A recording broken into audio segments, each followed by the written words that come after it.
The German Shepherd's nose is 2 inches from the pram. Inside the wooden carriage, beneath hammers and nails, a 6-month-old Jewish baby lies wrapped in rags soaked with sedative. The SS guard at the Warsaw Ghetto gate watches his dog circle the pram, growling. One bark and the baby dies. One cry and Irina Sendler dies. But here's what the Nazis didn't know. Irina had spent 6 months training them to ignore her. Every day, she rolled this same pram through the checkpoint carrying contaminated medical waste from typhus inspections. The guards learned to wave her through without searching, terrified of touching anything she carried. What they thought was routine sanitation work was actually the blueprint for the most brilliant smuggling operation of World War II. By the time the Gestapo realized what she'd done, Irina had turned their own fear into a weapon and stolen 2,500 children from under their noses. This is the story of how one social worker outsmarted the Nazi death machine, not with guns or explosives, but with a nurse's armband, a buried glass jar, and the kind of courage that breaks your legs and never lets you walk the same again. It was January of 1942 when Irina Sendler first walked through the gates of the Warsaw Ghetto, and what she saw there would haunt her for the rest of her life. Over 400,000 Jewish people had been sealed inside a space designed for 60,000. The streets were lined with bodies, children dying on the sidewalks, their parents too weak to carry them home. The Nazis had turned an entire neighborhood into a slow-motion execution chamber, and they were using starvation as the weapon. Irina was 32 years old, a trained social worker with the Warsaw Social Welfare Department. She'd managed to obtain a special permit that allowed her to enter the ghetto legally under the pretense of conducting sanitary inspections. The official story was simple: check for typhus outbreaks, document the spread of disease, and prevent epidemics from crossing into the Aryan side of the city. But Irina had a different mission entirely. The Nazis were absolutely terrified of typhus. They'd seen what the disease could do during the First World War, how it could rip through military ranks faster than bullets. This fear gave Irina something more valuable than any weapon: leverage. As long as she wore that armband with the Star of David, marking her as someone who worked in contaminated zones, the guards would keep their distance. They wouldn't search her bags too carefully. They wouldn't ask too many questions. Their fear of microscopic enemies was stronger than their commitment to protocol. On that first day inside the ghetto, Irina watched a cart roll past loaded with small bodies. A toddler, maybe 3 years old, lay on top of the pile like discarded furniture. The child's eyes were still open. Something inside Irina snapped, not into pieces but into focus. She couldn't save the adults. The deportation trains to Treblinka were already running, the gas chambers were already operational. The arithmetic of genocide was too far along. But the children, the future, could be smuggled out in pieces if she was smart enough, brave enough, and ruthless enough with her own safety. She made a decision standing in that frozen street. She would steal every child she could reach, and she would use the Nazis' own system to do it. Before we continue with Irina's impossible mission, I need to ask you something. These stories, these forgotten heroes who risked everything while the world looked away, they deserve to be remembered. If you're watching from anywhere in the world, drop a comment below and let me know where you are. Your engagement helps these untold stories reach the people who need to hear them. And if you believe stories like Irina's deserve attention, hit that like button. Now let's talk about the conversation that no parent should ever have to face. The apartment was on the 3rd floor of a crumbling building in the heart of the ghetto. Irina climbed the stairs past families huddled in the hallways, past children with faces like old men, past the smell of death that had become so common it barely registered anymore. She knocked on the door marked with a faded number 7. The woman who answered was maybe 30 years old, but she looked 50. Her name was Rachel Rosenthal, and she held a 4-year-old girl on her hip. The child had dark curls and eyes that were too large for her face, the way all starving children's eyes become too large. Irina didn't waste time with pleasantries. There was no time for that anymore. I can take your daughter out of the ghetto. She'll be given a new identity, placed with a Polish family or in a convent. She'll have food, safety, and a chance to survive this war. But you need to understand what you're agreeing to. You will never see her again. She will have a new name, possibly a new religion, and she won't remember you. If you say yes, you're choosing to become a ghost in your own child's memory. Rachel's hands started shaking. She pulled her daughter closer, and the little girl buried her face in her mother's neck. The silence in that apartment was louder than any scream. What if the war ends tomorrow? What if this is almost over and I give her away for nothing? Irina had learned not to offer false hope. False hope was crueler than the truth. It won't end tomorrow. The trains to Treblinka are running every day. If your daughter stays here, she dies. That's not a possibility. It's a certainty. I can't promise she'll have a good life on the other side, but I can promise she'll have a life. Rachel looked down at her daughter's face. She smoothed the dark curls with a trembling hand.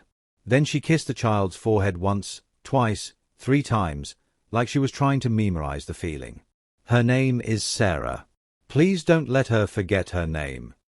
Irina wrote it down on a slip of paper that would eventually be buried in a glass jar under an apple tree.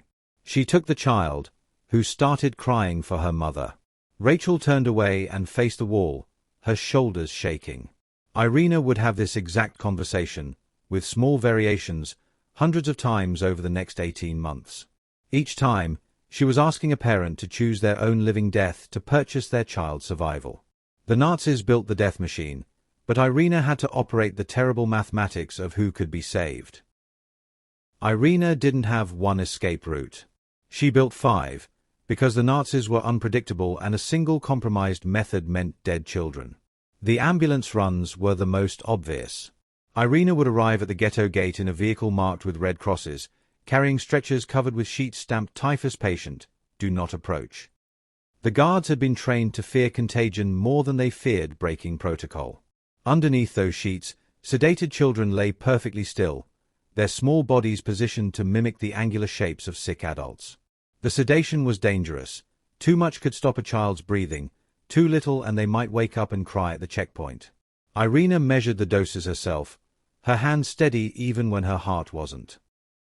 The sewer routes were reserved for older children who could follow instructions and hold their breath.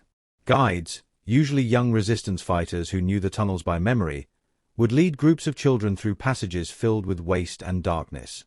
These children walked through literal human filth for 2 hours, sometimes more, navigating by touch alone. Many came out traumatized, but they came out alive. The toolboxes and carpenter's crates were Irina's most audacious method. She would pack infants into wooden boxes padded with rags, drug them into silence, and have them carried through the main gate as construction supplies. The ghetto was constantly being rebuilt and torn down, so trucks loaded with materials passed through checkpoints every day. The guards rarely inspected cargo thoroughly, especially when Irina stood nearby with her contamination armband, reminding them with her presence that disease could be hiding anywhere. The Pram was Irina's personal signature. She had a baby carriage custom-built with a false bottom, deep enough to hide an infant but shallow enough to look normal. On top, she loaded medical supplies, hammers, anything that gave her a legitimate reason to be crossing. She rolled that Pram through the checkpoint so many times that the guards began to recognize her, began to wave her through without searching. Routine was the enemy of vigilance, and Irina weaponized routine. The 5th method was the most dangerous: secret passages connecting ghetto buildings to the Aryan side through basements and underground tunnels. These routes required bribes, lookouts, and split-second timing. One informant, one suspicious neighbor, one guard doing his job properly, and the entire network collapsed.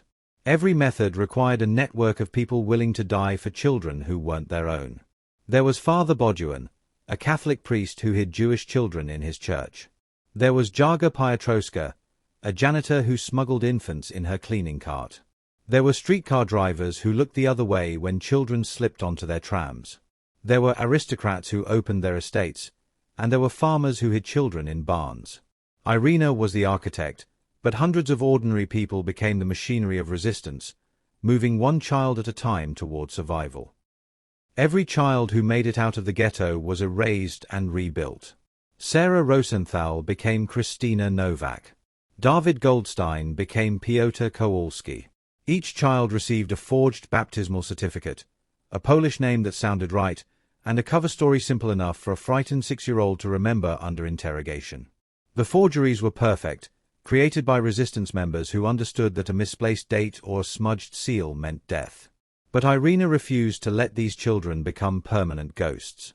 Every night in her small kitchen, after the smuggling runs were finished and the adrenaline had faded into exhaustion, Irina sat at her table with tissue-thin cigarette paper and a pen. She wrote in the smallest handwriting she could manage, the child's real Jewish name, their parents' names, their new Polish identity, and the address where they'd been placed. Each strip of paper was barely larger than a bookmark, covered in cramped text that contained an entire stolen life. She rolled these papers tight, sealed them in glass jars, and buried them in the garden of her friend Jarga Piotrowska, underneath an apple tree that had been there for decades. The tree became a marker, a living gravestone for identities that weren't dead but couldn't be spoken aloud. This was the most dangerous document in occupied Poland.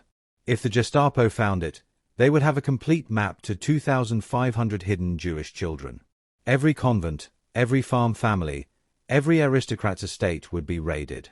The children would be dragged out and shipped to Treblinka, and everyone who had sheltered them would be executed in the street as a warning. But if Irina died without telling anyone where the jars were buried, those 2,500 children would never know their real names. They would never know their parents' faces, their family histories, their actual birthdays. They would survive the war as Christina and Piotr and Marek, never knowing they had once been Sarah and David and Moishi. Irina understood the terrible mathematics of what she'd created. The jars were both a lifeline and a ticking bomb. She was now the single point of failure for 2,500 lives, the only person who knew how to reverse the erasure she'd engineered to save them. Every time she buried another jar, she wondered if she was building a memorial or a mass grave. Every time she walked past that apple tree, she felt the weight of all those names pressing up through the soil, waiting to either bloom back into existence or rot away into permanent silence.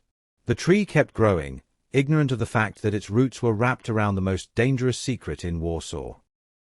It was 2 o'clock in the morning on October 20th, 1943, when the door to Irina's apartment exploded inward. She'd been sitting at her kitchen table updating the master list, adding 3 new names from that week's rescues. The papers were spread across the wooden surface, completely exposed, damning evidence in plain sight. The sound of boots on the stairs had given her maybe 10 seconds of warning. Not enough time to burn the documents. Not enough time to hide them properly. Not enough time to do anything except make a choice that would determine whether 2,500 children lived or died. Janina Grabowska, her closest accomplice, was in the apartment that night. Their eyes met across the kitchen table as the boots reached the landing. No words were spoken. There was no time for words. Irina stood up and screamed at the top of her lungs toward the door. Typhus quarantine. This apartment is contaminated. Do not enter without protective equipment. The boots stopped. Just for 3 seconds. Maybe 4. The Gestapo officers had been trained to fear epidemic disease, had been shown photographs of what typhus did to the human body, had been warned that invisible enemies could kill them just as surely as bullets.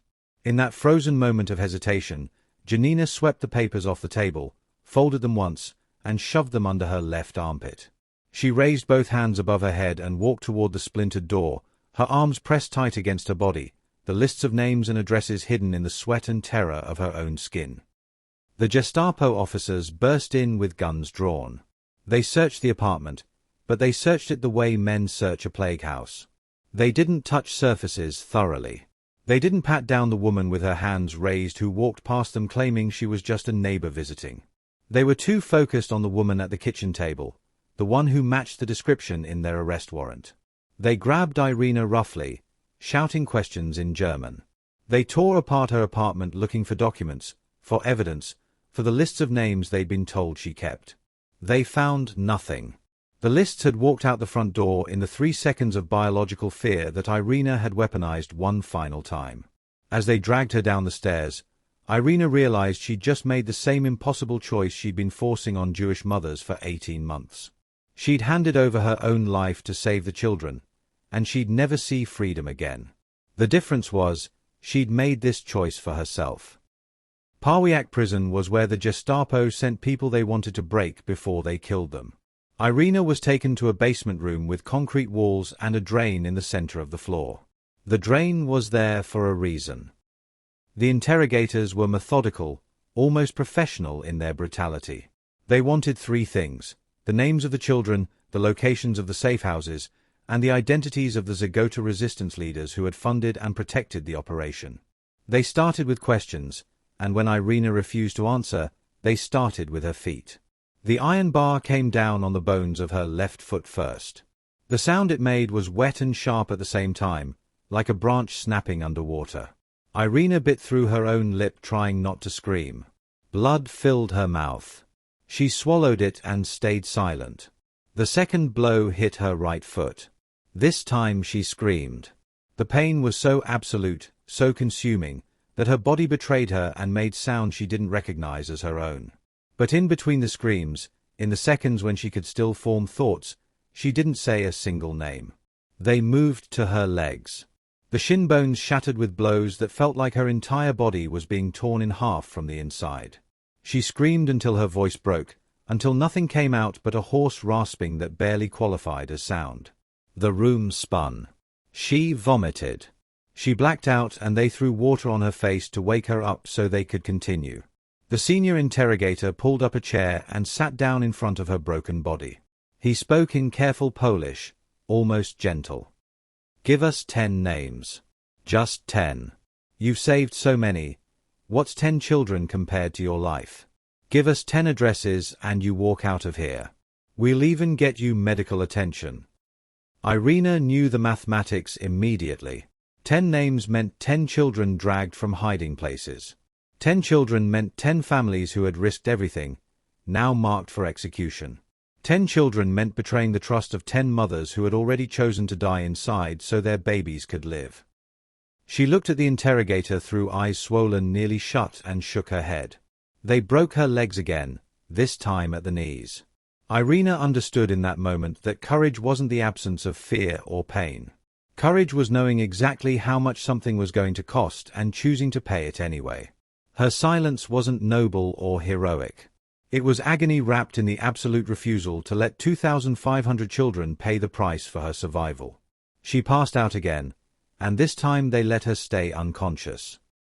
It was January of 1944 when they came for Irina with her death sentence. 3 months of torture in WWII prison had left her barely recognizable. Her legs were twisted ruins that would never heal properly. Her face was a map of bruises layered over older bruises, and she'd lost so much weight that her prison uniform hung off her frame like a shroud. They dragged her out of her cell before dawn, loaded her into a truck with 11 other condemned prisoners, and drove them into the woods outside Warsaw. This was where the Gestapo handled its executions away from public view, where the sound of gunfire wouldn't disturb the civilians who were trying very hard not to think about what was happening in their city. Irina couldn't walk on her own. 2 guards had to carry her to the execution site, her shattered legs dragging uselessly behind her. They propped her up against a birch tree, her back to the executioner, the traditional position for traitors and spies. The morning was cold enough that she could see her breath, and she found herself thinking about the apple tree in Jaga's garden, wondering if anyone would remember to dig up the jars when this was over. The executioner was a German soldier whose name she would never know. He raised his rifle. Irina closed her eyes and thought about Sarah Rosenthal's dark curls, about the 2,500 names buried in glass, about the mothers who had trusted her with the most impossible choice any human being could make. The shot cracked through the frozen air. Irina fell forward into the snow. She felt the impact of the ground but not the impact of the bullet, and in the strange clarity that comes right before death, she realized something was wrong with the physics of what had just happened. The bullet had missed.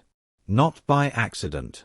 The executioner had been bribed by Ghetto, the same resistance network that had funded her smuggling operation. They'd paid him 2,500 zloty, a fortune by wartime standards, 1 zloty for every child Irina had saved. The deal was simple: fire the gun but miss the target. Make it look real enough to fool the other guards. Let the paperwork show another successful execution. Irina lay in the snow, pretending to be dead while her broken legs screamed in pain. The guards loaded her body onto a truck headed for the mass grave site. But the truck made an unscheduled stop. Resistance fighters pulled her out while the bribed driver looked the other way. By the time the sun was fully up, Irina Sendler was officially dead according to Nazi records, and the broken woman being carried into a safe house on the outskirts of Warsaw was someone else entirely. She woke up 3 days later in a bed she didn't recognize, in a room with curtains drawn tight against prying eyes. Her legs were in makeshift splints. A priest she'd never met was sitting beside her bed, and he explained the situation in a quiet voice. She was dead now. The Nazis believed she'd been executed and buried. She would need to stay hidden, stay silent, and live under a false name for however long this war lasted. Irina's first question wasn't about her own safety. She asked if the smuggling network was still operational, if the children were still being moved, if the jars under the apple tree were safe. The priest smiled sadly and told her that her network had never stopped working. They'd simply learned to operate without her visible presence. Within a week, Irina was coordinating rescue operations from her hiding place, directing the movement of children through messages passed by couriers, unable to walk but absolutely unwilling to stop fighting. She'd become a ghost twice over, dead to the Nazis, alive only in the whispered instructions that kept 2,500 names connected to their buried identities. May of 1945 brought liberation to Warsaw, but the city that emerged from Nazi occupation was a graveyard. 85% of the buildings had been destroyed. The ghetto was nothing but rubble and ash. The population had been cut in half, and most of those missing weren't coming back. Irina returned to Jaga's garden on the first day she could travel. Her legs had healed crooked, and she would walk with a limp for the rest of her life, each step a reminder of the concrete floor in Pawiak prison. She found the apple tree still standing, impossibly alive in a landscape of death. She dug with her bare hands, her broken body struggling with the simple act of moving earth. The jars were exactly where she'd buried them, sealed and intact. Inside were 2,500 names written on tissue paper, a complete record of identities that had been hidden to survive. Now came the task she'd been dreaming about through torture and execution and 16 months of hiding. Reuniting children with their families, restoring the names that had been erased, undoing the necessary theft of identity that had kept them alive. The mathematics of genocide destroyed that dream in a matter of weeks. Irina began with the records from Treblinka, from Auschwitz, from the deportation lists that the fleeing Nazis had left behind. She cross-referenced every name, checked every address, knocked on doors that no longer existed in neighborhoods that had been burned to nothing. She found that of the 2,500 children she'd saved, fewer than 500 had any surviving family at all. Parents, grandparents, aunts, uncles, siblings, almost all of them had been murdered in the camps or shot in the streets during the Ghetto uprising. The children she'd saved were orphans living under stolen names in a country that had been bombed back to the Stone Age. Irina spent the next 3 years traveling across Poland, trying to restore identities and create some kind of family connection for children who had forgotten they'd ever been anyone else. Some reunions were joyful, miraculous moments where a surviving aunt recognized a nephew's eyes or a cousin remembered a birthmark. But most attempts ended in silence and confusion. Many of the children refused to reclaim their Jewish names. They'd been Christina and Piotr for so long that Sarah and David felt like strangers' names. Some had been raised Catholic and wanted to stay Catholic. Some were too young to remember anything before the false identity. Some simply didn't want to carry the weight of being a Holocaust survivor when they could just be a regular Polish kid who'd had a hard childhood. Irina had saved the future, but she couldn't resurrect the past. The weight of that realization settled into her bones alongside the pain from her broken legs, and it never left. Communist Poland had no use for heroes like Irina Sendler. The new regime preferred stories of Soviet liberation, not tales of Polish resistance that operated independently of Moscow's control. Irina's story was quietly buried under bureaucratic silence, filed away in archives that nobody was encouraged to search. She spent the next 50 years working as a clerk, living in a modest apartment in Warsaw, walking on legs that ached every single day. She never spoke publicly about what she'd done. When people asked about her limp, she'd say she'd been injured during the war and change the subject. The 2,500 names stayed buried in her memory, along with the faces of all the mothers who had trusted her and the 400,000 people she hadn't been able to save. Then, in 1999, something unexpected happened. 4 high school students in Kansas were assigned a National History Day project. They found Irina's name in a footnote of a Holocaust reference book, discovered she'd saved 2,500 children, and assumed she must be dead. They wrote a play called Life in a Jar to honor her memory. During their research, they discovered she was still alive, 89 years old, and living in that same small Warsaw apartment. The play premiered to standing ovations. News organizations picked up the story. Within months, journalists from around the world were knocking on Irina's door. She was invited to Israel and greeted as a hero. She was nominated for the Nobel Peace Prize. Schools were named after her. Documentaries were made. The world finally knew what she had done. But Irina refused to accept the title of hero. In every interview, she said the same thing, her voice steady despite her age. The opposite is true. I continue to have pangs of conscience that I did so little. I could have done more. This regret will follow me to my death. She wasn't being humble. She genuinely believed it. When she closed her eyes, she didn't see the 2,500 children who lived. She saw the hundreds of thousands who didn't, the mothers whose hand she couldn't hold, the baby she couldn't fit into one more toolbox, the family she had to walk past because the math of survival only stretched so far. Irina Sendler died in 2008 at the age of 98. She was finally recognized, celebrated, and honored by nations around the world. But recognition never reconciled her with her own survival. She carried the weight of those glass jars and those impossible choices until the very end, a hero who never felt like one, a woman who saved the future but could never forget the past she couldn't save. The truth about heroism is this: the people who do the most extraordinary things rarely feel extraordinary. They feel like they failed, like they should have done more, like their survival was an accident they didn't deserve. Irina Sendler smuggled 2,500 children out of a death trap using nothing but wit, courage, and a pram with a false bottom. And she spent 60 years believing she was a failure. That's the real cost of resistance. Not just the broken bones, but the unbreakable weight of wondering if you did enough.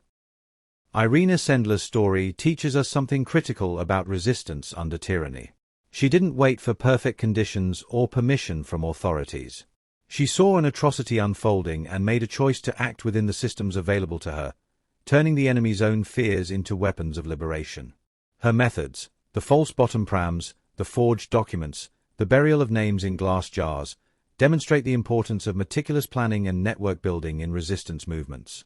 She understood that saving lives required more than good intentions.